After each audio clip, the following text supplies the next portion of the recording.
저 말인가요? 내 이름은 종타쿠 오덕이죠. 우리 종대 여러분, 오늘 하루는 어떠셨나요? 오늘은 인기 애니메이션 귀멸칼 세관에 원피스에 나오는 마르코가 들어간다면 어떻게 될지에 대한 가상 시나리오 일부입니다. 이 영상에는 원작의 스포일러와 개인적인 견해가 있으니 그 점 유의하시길 바랍니다. 大丈夫ですか? 그럼 시작해볼까요? 마르코 같은 경우는 흰수염 해적단의 1번 대장으로 사실상 부선장 위치, 흰수염의 오른팔에 위치해 있는 남자로 엄청난 존재감을 보였던 인물이죠. 그런 마르코가 귀멸칼 세관에 들어간다면 어떤 느낌일까요? 이 가상 시나리오 컨텐츠는 원작의 고증에 철저히 따져가는 매끄러운 진행이 되지 않기 때문에 어느 정도의 설정으로나 능력치 보정은 이해해 주셨으면 좋겠습니다. 또한 만화의 콜라보이다 보니 넓은 마음과 풍부한 상상력을 동원해 캐릭터의 특징을 즐긴다는 느낌으로 그저 재미로 즐겨줬으면 좋겠네요. 그럼 오늘의 가상 시나리오 시작하겠습니다. 흰수염 해적단의 잔당들을 이끌고 흰수염이 지켜온 것들을 사수하기 위해 검은수염 해적단과 싸움을 벌였고 그 전쟁에서 패배 후 엄청난 좌절의 마음을 가지고 있었죠. 자신은 흰수염 해적단의 잔당들을 데리고 무언가를 할 수 없음을 느꼈고 엄청나게 고통스러웠습니다. 마르코는 그렇게 우울해하다가 혼자만의 생각할 시간을 갖기 위해 술을 잔뜩 마신 채 그저 하늘을 비행하며 어디든 날아가고 있었습니다. 그렇게 하늘 위로 쭉쭉 날아가며 한참을 비행하고 있었는데 갑자기 앞에서 엄청난 굉음과 함께 소용돌이가 생기기 시작했고 모든 것을 받아들였죠.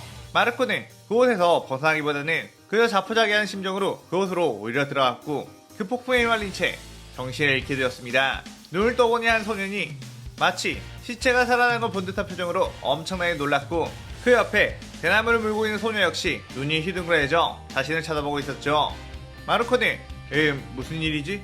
라고 묻자 탄지로는 다행히 살아계셨네요 라고 하며 자신이 동생 네즈코와 함께 어디를 가고 있었는데 하늘에서 무언가가 떨어지는 것 같아 쳐다보고 있었고 계속 쳐다보고 있자 아저씨가 떨어져 땅에 처박혔다고 했습니다. 당연히 엄청나게 높은 곳에서 떨어져서 죽은 줄 알고 묻어주려고 했는데 살아있어서 깜짝 놀랐다고 했죠. 마르코는 나는 쉽게 죽지 않는 몸이라 그런데 과음을 했다 보니 머리가 깨일 듯이 아프군 이라고 했고 탄지로는 자신간의 수통을 건네주며 물이라도 마시라고 했습니다. 마르코는 고맙다며 물을 벌컥벌컥 마셨고 조금 정신이 들자 탄지로 네즈코의 모습을 보고 그림체가 나랑 다른 것 같은데 이곳은 어디냐고 물었죠. 탄지로는 이곳은 일본이라고 했고 아무래도 마르코를 보고 외국인인가 보다 라고 생각을 했습니다. 그런데 그때 탄지로가 킁킁 어떤 냄새를 맡다가 갑자기 긴장을 하며 칼을 꺼내들었고 네즈코 아저씨를 지켜드리고 있어 라고 말한 뒤 전방을 주시하고 있었죠. 마르코는 뭐하는 거냐고 물으려고 했는데 나무가 우고 있는 쪽에서 혈기 한 마리가 튀어나와 탄지로에게 덤벼들었고 탄지로는 그 혈기의 목을 물의 호흡으로 단숨에 베어버렸습니다. 탄지로는 마르코에게 많이 놀라셨죠? 제가 다 설명을 드릴게요. 무서워하지 않으셔도 돼요 라고 했지만 마르코는 딱히 놀라거나 하는 표정이 아닌 어쩐지 무심한 얼굴이었죠. 그래도 일단 탄지로의 설명을 들어보니 나름대로 놀랍긴 했는데 자신의 세계에는 없는 혈기라는 존재라는 게 있다는 것이 흥미로웠습니다. 그리고 탄지로는 자신의 동생인 네즈코도 사실 혈기가 되어버렸는데 자신은 네즈코를 인간으로 되돌리기 위해 여행을 떠났다고 했죠. 마르코는 덤덤하게 그렇구나 라고 하며 자신과는 전혀 상관없는 일이다 보니 빨리 자신의 원래 세계로 돌아가기 위해 움직여야겠다는 생각을 했고 탄지로에게 물을 건네준 건 고마웠다 열심히 해봐라 소년 이라고 하며 하늘 위로 점프를 해 날아갔습니다. 탄지로는 마르코가 하늘을 날자 한참 동안을 감탄하고 있다가 정신을 차린 뒤 네즈코와 함께 임무를 받은 나타고모산으로 올라갔죠. 탄지로와 네즈코는 나타고모산에서 거미열기들과 싸우기 시작했는데 앞서온 귀할대원들이 거미줄에 묶여 조종을 당한 바람에 탄지로가 그들을 상대하기 더욱 까다로운 상태였습니다. 어느새 그들을 상대하다가 상처를 입은 탄지로 겨우겨우 엄마 거미열기를 찾아내 죽이긴 했지만 그 뒤로 아빠 거미열기와 마주쳐 엄청나게 고전을 하고 있었죠. 아빠에게 강력한 펀치를 막다가 칼까지 멀리 날아가 버린 상태. 네코도 아빠 열기에 덤벼왔지만 완력에서 밀리며 멀리 내팽개졌습니다.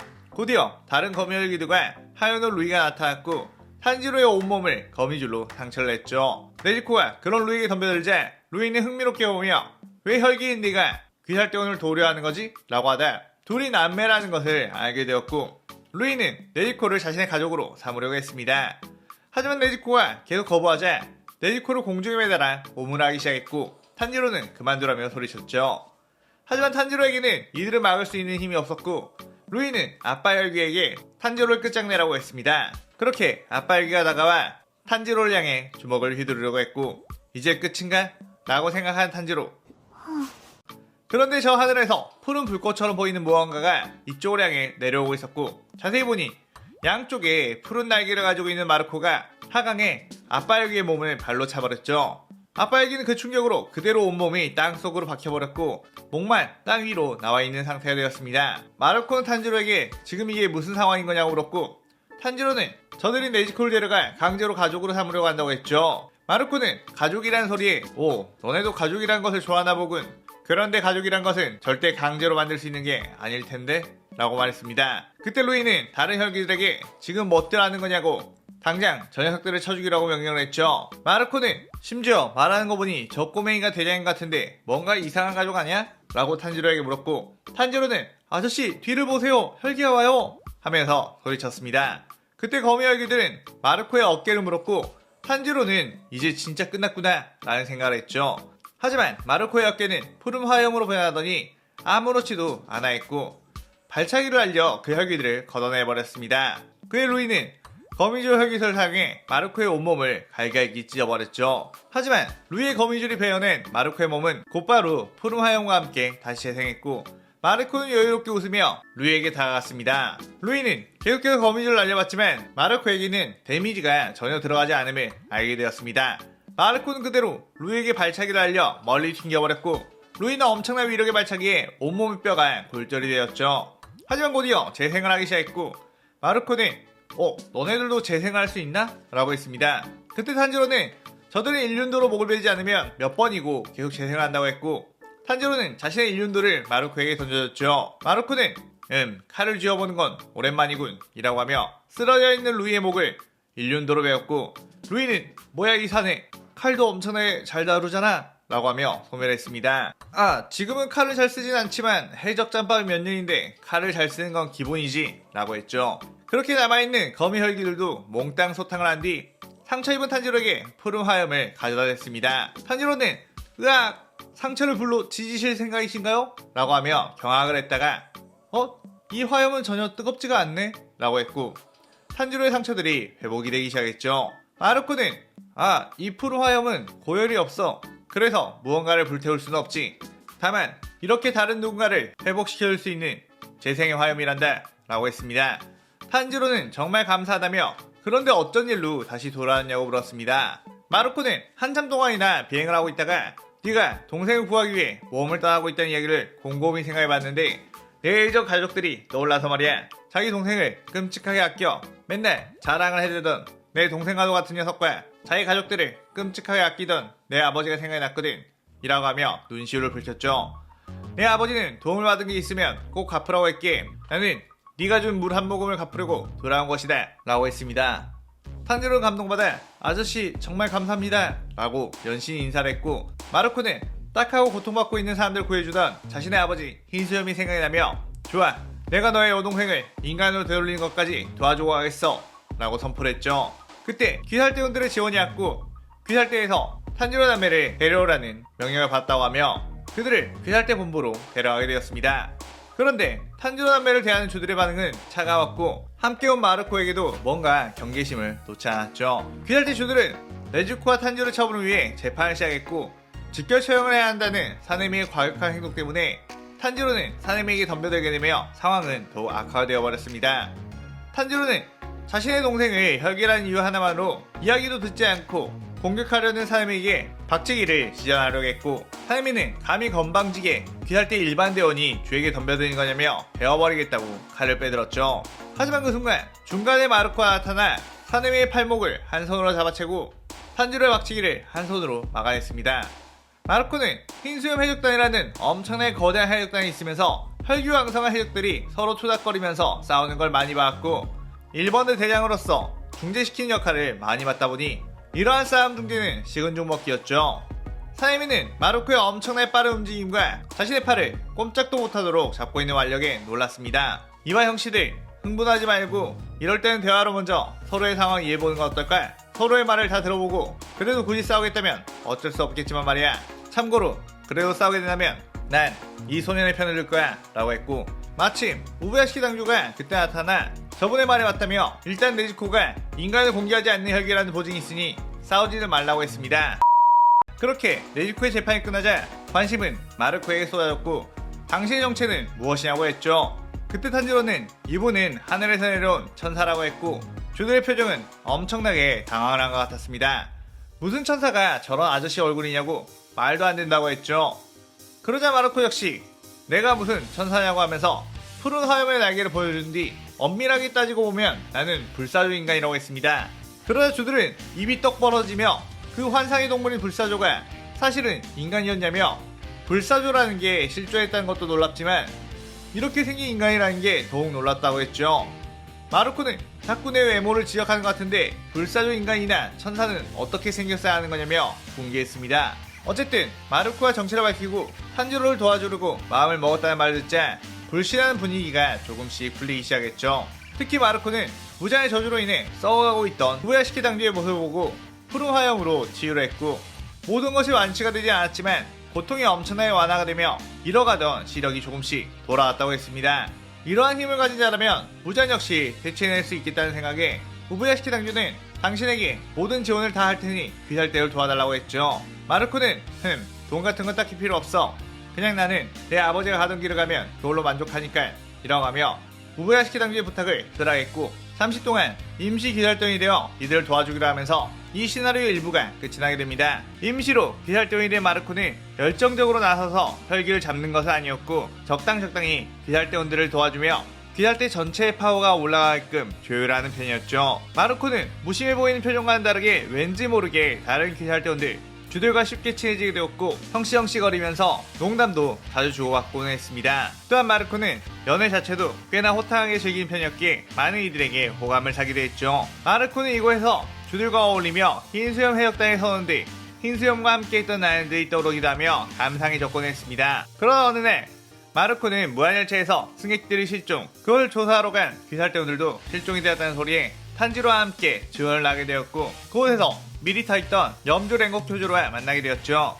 교주로는 이들을 반겼고 함께 도시락 까먹으며 우마이를 연발했습니다. 곧이어 검표니와 검표를 했고 이들은 모두 잠에 빠지게 되었죠. 마르코는 꿈에서 여전히 건재한 흰수염 에드워드와 이번드 대장 에이스와 함께 거대한 해적선을 타고 바다를 누비고 있었고 흰수염은 거대한 그릇에 술을 잔뜩 담아 연애를 벌이고 있었습니다. 에이스는 자신의 동생 얘기를 신나게 하면서 그 녀석도 언젠가 엄청난 거물이 될 거라며 천진난만하게 즐기고 있었죠. 마르코는 이 평범해 보이는 일상에 괜히 눈물이 나기 시작했고 에드워드는 마르코 왜 우는 거냐고 물었고 마르코는 나도 모르게 그냥 이러고 있는 게 행복하다고 했습니다. 그때 마르코의 정신의 핵을 파괴하기 위해 들어온 아이가 마르코의 정신의 핵을 송곳으로 찔렀고 핵은 파괴되었죠. 아이는 생각보다 쉽게 파괴했다며 이제 자신도 행복한 꿈을 꿀 수 있게 되었다며 기뻐했습니다. 하지만 파괴된 정신의 핵은 푸른 불꽃과 함께 다시 재생이 되었고 마르코는 아무 일 없다는 듯이 깨어나게 되었죠. 그런데 바깥에는 엄청난 난리가 나 있었고 열차의 내부는 온통 촉수로 뒤덮여 있었습니다. 표조라 네즈코, 탄지로는 승객들을 지키며 촉수들을 베어내고 있었고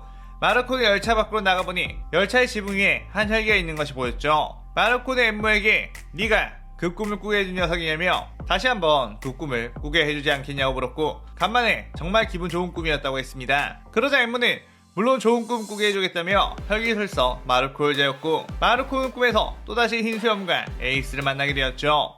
하지만 이번에는 아까와도 같은 기분 좋은 꿈이 아닌 에이스와 흰수염이 죽어가며 왜 나를 지켜주지 않았냐면서 마르코의 탓을 하며 원망하는 악몽이었습니다. 엠모는 일부러 악몽을 꾸게 한 뒤 마르코를 달리는 열차에서 떨어뜨려 죽여버릴 생각이었죠. 엠모는 잠들어 있는 마르코를 발로 차 떨어지게 했고 마르코는 열차에서 떨어진 채 저 멀리로 사라졌습니다. 한 놈은 끝났군 이라고 하며 다른 녀석들을 죽이려고 생각하려는 순간 저 멀리서 푸른 화염의 날개를 한 마르코가 날아왔고 엠모의 몸을 발차기로 걷어차버렸습니다. 하지만 엠모는 이미 열차와 융합된 상태였기에 죽지 않았고 마르코는 무척이나 열이 받아 있었죠. 감히 내 아버지를 그런 식으로 내 꿈에 나오게 하다니 오랜만에 화가 나게 하는군 이라고 하며 불사조 형태로 변했고 열차 앞으로 쭉 날아간 뒤 그대로 열차와 박식을 하며 열차를 파괴해버린 동시에 열차 안에 있는 모든 승객들을 날개에 감싸 꺼내버렸습니다. 그 후 커다란 날개에 무장색 페일더에 열차를 공격했고 열차는 순식간에 산산조각이 나버렸죠. 온몸이 터져나간 뒤 겨우겨우 꿈틀거리며 몸을 재생하려고 했던 엠모의 자네는 쿄졸에게 딱 걸려 그대로 일륜도에 소멸했고 임무가 끝난 듯 했습니다. 하지만 곧이어 엄청난 기이가 느껴지더니 상현삼 아카자라는 거물급 혈기가 등장을 했죠. 아카자는 슥 둘러보더니 아무래도 탄지로는 약해 빠진 꼬맹이로 보였고 마르코는 꽤나 강해 보이긴 했지만 눈이 뭔가 흐리멍텅해 보여 재미난 상대가 아닐 것으로 예상을 했습니다. 그래요 주로 보이는 랭고 쿄조로에게 먼저 공격을 시도했고 쿄조로는 그 공격을 맞받아치며 엄청나게 치열한 접전을 펼치게 되었죠. 아카자는 오랜만에 싸울만 나는 상대를 만났다며 기뻐했고 혈기가 되지 않겠냐는 제안까지 했습니다. 그러나 쿄조로는 그 제안을 거절하며 화염의 호흡으로 아카자의 몸을 베어내기 시작했죠. 하지만 아카자는 쿄조로의 공격에 엄청나게 빠른 속도로 재생을 했고 싸우면 싸울수록 쿄조로의 상처만 늘어갔습니다. 아카자는 인간의 몸은 이렇게 상처를 입으면 회복하지 못하기에 너처럼 강한 인간은 인간으로 사는 것보다 혈기로 사는 것이 한계를 벗어날 유일한 방법이라며 다시 꼬드겼죠. 하지만 그래도 여전히 쿄조로가 전혀 혈기가 될 생각이 없어 보이자 그렇다면 죽으라면서 파괴혈을 아침 시전 후 쿄조로의 복부를 향해 주먹을 날렸는데 그 순간 푸른 화염과 함께 마르코가 가로막으며 대신 복부에 도넛방을 당했습니다. 그러면서 마르코는 이번 형씨 말대로라면 이 싸움은 너무 불합리한 것 같은데 내가 대신 상대해줘도 될까? 라고 했고 푸른 화염으로 쿄조로를 덮어 아카자에 당한 상처를 회복시키기 시작했죠. 쿄조로는 다시 본인이 싸우려고 했지만 마르코는 쿄조로 나는 또다시 나와 친해진 사람을 잃고 싶지 않아 라고 하며 쿄조로를 물러서게 했습니다. 아카자는 자신의 주먹이 배를 관통했음에도 불구하고 곧바로 회복해버리는 마르코를 보고 굉장히 흥미로웠고 재생력 말고도 싸움도 잘하는지 한번 볼까? 라고 하며 주먹을 다시 마르코를 향해 휘둘렀는데 아카자의 주먹이 닿기도 전에 엄청나게 빠른 발차기로 아카자를 차 멀리 날려버렸습니다. 아카자는 엄청난 위력의 발차기에 내장이 전부 날아가 피를 토했고 이거 장난 아니네? 라며 회복을 했죠. 그러면서 아카자는 자신이 낼 수 있는 최대의 빠른 난타를 마르코에 날렸고 그 주먹은 엄청난 풍압과 함께 마르코를 덮쳤습니다.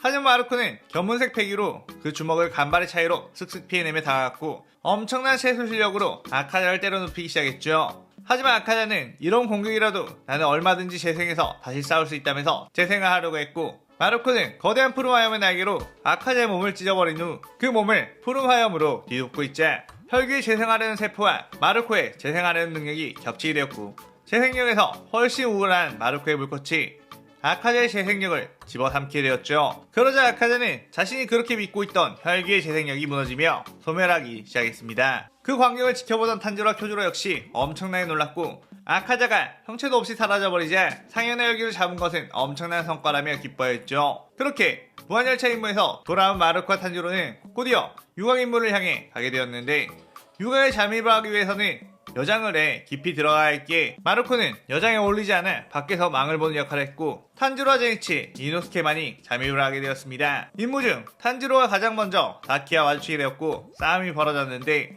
탄지로의 실력만으로 다키를 이기지 못하고 엄청난 위기에 처하게 되었죠. 하지만 그때 네지코가 나무 상자에서 튀어나와 다키와 싸우기 시작했고 그 과정에서 네지코는 각성을 해 엄청난 힘으로 다키를 압도하게 되었습니다. 그렇게 소란이 일어나자 하늘을 날아다니며 살펴보고 있던 마르코가 그들을 발견했고 그대로 내려가 봤는데 굳이 자신이 나설 필요도 없이 네지코가 잘해주고 있었고 네지코의 폭혈을 다키를 불태워버리며 혈기의 재생력을 막는 엄청난 위력을 보여줬죠. 마르코는 네지코의 불꽃을 보며 다른 불과는 다른 위화감이 들었고 네지코가 폭주하자 네지코를 말리는 과정에서 네지코의 불꽃을 손에 쥐어봤는데 마치 자신의 재생의 불꽃과도 같은 결이 있는 느낌이 들었습니다. 인간을 태우지 않고 혈기와 관련된 것만을 태우는 불꽃 또한 혈기가 가진 재생력이 있는 피로 만들어진 불꽃이기에 스스로 계속 발화할 수 있다는 점이 있었죠. 마르코는 그 불꽃을 자신의 한쪽 날개에 넣자 그 불꽃이 번져가며 네지코의 폭혈의 힘을 가질 수 있었고 통제를 할 수 있게 되었습니다. 그때 다키에서 튀어나온 규타로가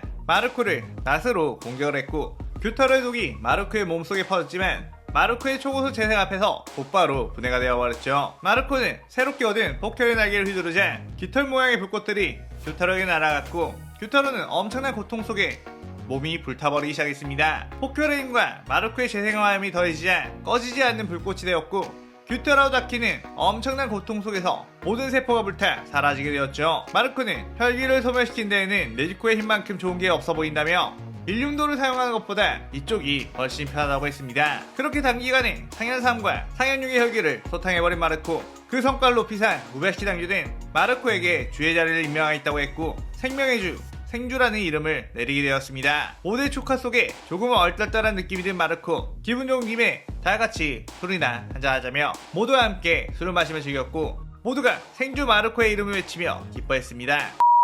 그때 어디선가의 임무에서 또다시 가까스로 사람은 무라타의 귀가 간지러워졌고 무라타는 누가 내 얘기하나? 라고 하며 귀를 후비적거렸죠.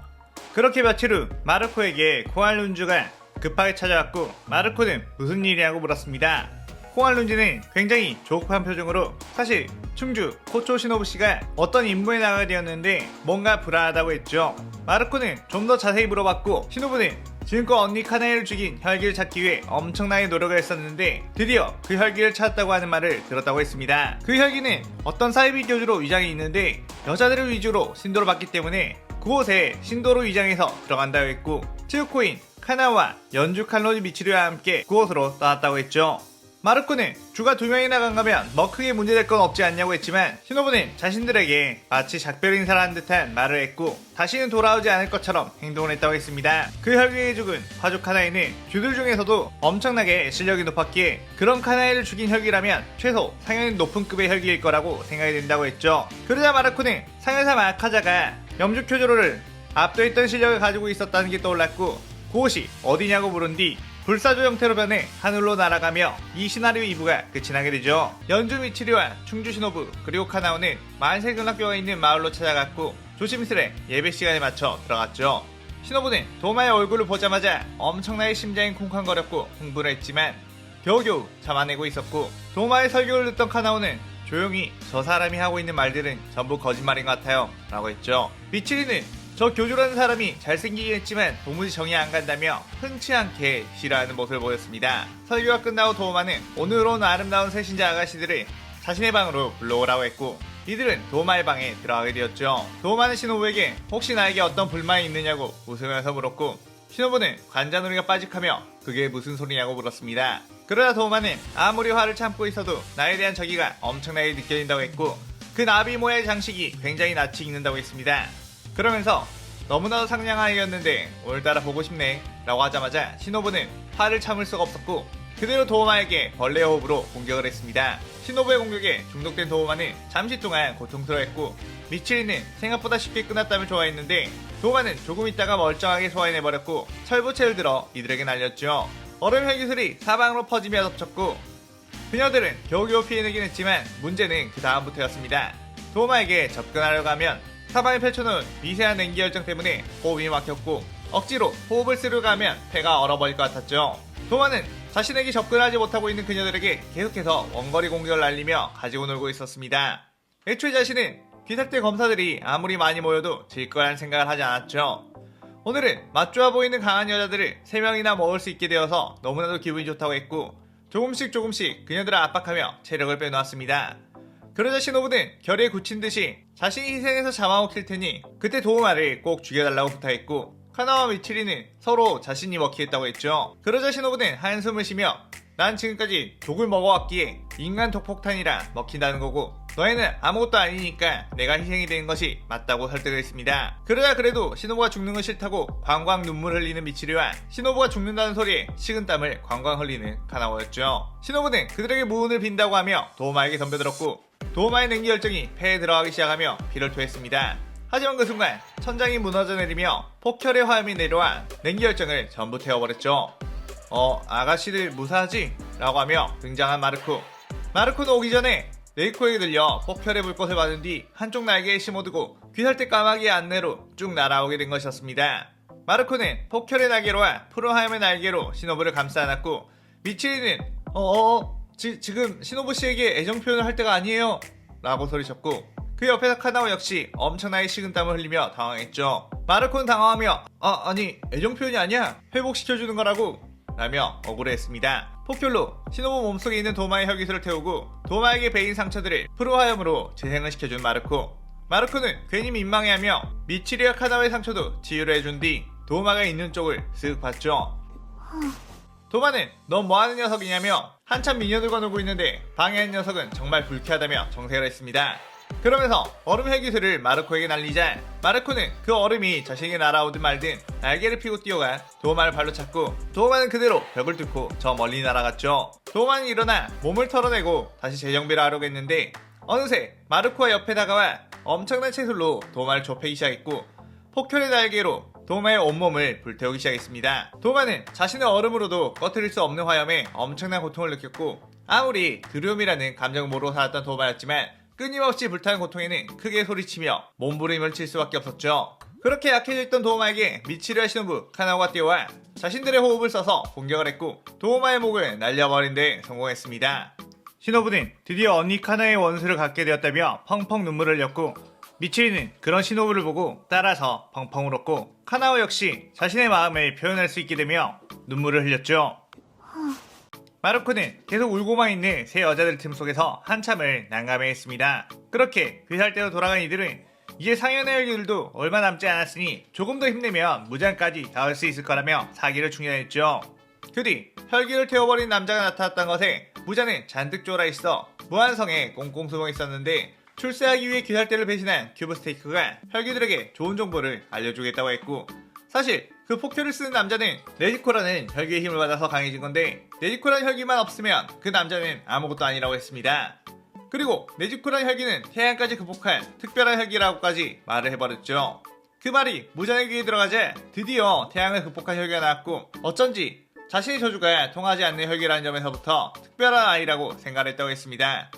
그러면서 네지코라는 혈기를 흡수한 후에 큐브스테이크에게 어마어마한 상금을 내리겠다고 하며 직접 네지코를 잡으러 길을 나섰죠. 큐브스테이크가 말한 곳에 도착해보니 네지코가 있긴 했지만 수많은 귀살대원들이 진을 치고 기다리고 있었고 가장 앞에는 마르코가 있었습니다. 큐브스테이크는 적당한 혈기를 잡아 출세를 하고 싶었지만 그럴 실력이 되지 않았고 귀살대를 배신한 척 무장을 끼워내면 출세하게 해주겠다는 우베아키 당주의 제안으로 목숨을 담보로 거짓 소문을 퍼뜨린 것이었죠. 무자는 큰일 났다며 나키메에게 당장 무한성으로 자신을 소환하라고 했고 무자인 무한성으로 소환될 때 귀살대 주들이 모두 함께 무한성으로 들어가게 되었습니다. 그렇게 시작된 최종 결전, 주들은 무한성에 가득한 혈기들과 싸우기 시작했고 마르코는 무자를 잡기 위해 날아다니며 쫓아다녔죠. 엄청난 기동력을 가진 마르코에게 무자는 도망갈 수가 없었고 무자이 촉수로 마르코를 공격하자 마르코는 폭혈 공격으로 무자의 촉수를 전부 태워버렸고 무자는 촉수에 붙은 꺼지지 않는 화염에 엄청나게 고통스러워했습니다. 거기에 마르코의 무장색 패기를 실은 최세 공격은